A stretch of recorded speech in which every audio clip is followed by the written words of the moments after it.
Chloe, Martin and the Garden of Amazement. We publish a new bedtime read-along story every night, so make sure to tap the subscribe button so you never miss any. Part 1. The Magical Museum. Chloe couldn't help but feel excited as she entered the museum. She loved history and was fascinated by the artifacts on display. As she made her way through the exhibits, she noticed a boy standing in front of one of the displays, looking just as curious as she was. "Hi," Chloe said, smiling at him. "What are you looking at?" Martin turned to face her, a shy smile on his face. "Oh, just this ancient vase. It's fascinating, isn't it?" Chloe nodded, impressed by his knowledge of history.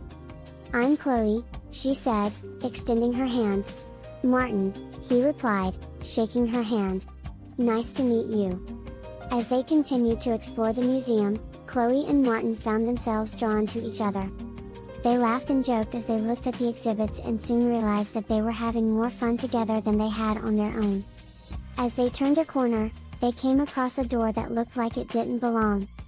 It was ornate and looked like it belonged in a palace rather than a museum. "What do you think is behind it?"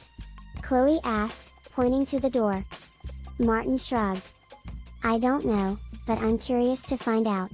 Without hesitation, Chloe and Martin approached the door and pushed it open. To their surprise, they found themselves in a dimly lit room filled with strange objects and artifacts. As they stepped inside, they heard a strange noise that sounded like a magical incantation. Suddenly, a bright light filled the room, and they felt a surge of energy that transported them to another world. When they opened their eyes, they found themselves in a lush forest surrounded by towering trees and exotic flowers. Talking animals and mystical creatures roamed about, and Chloe and Martin knew that they were in a place unlike any other.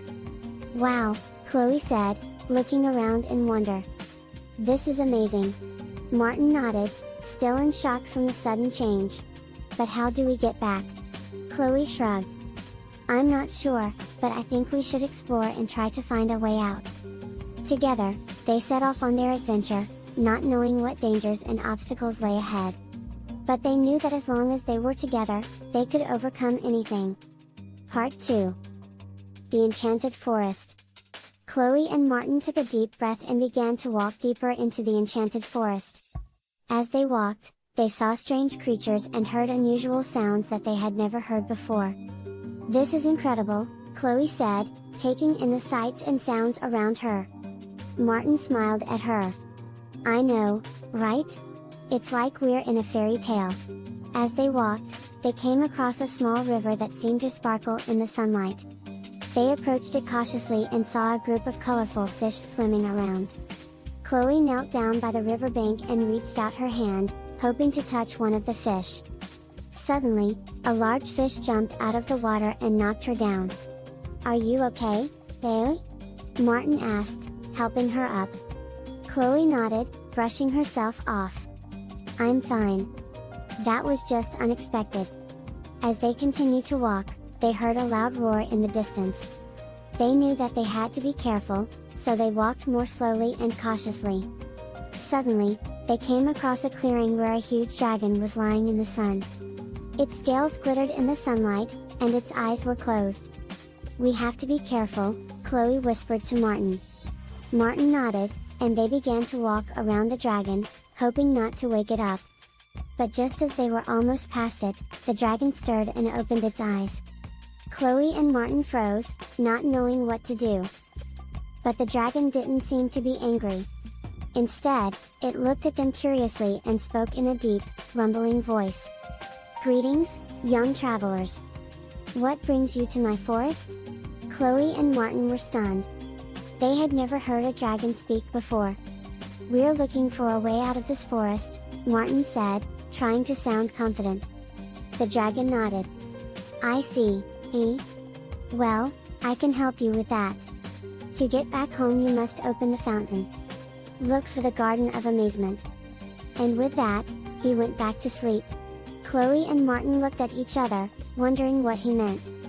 They didn't understand, but they were determined to find a way back home. Part 3. The Secret Garden.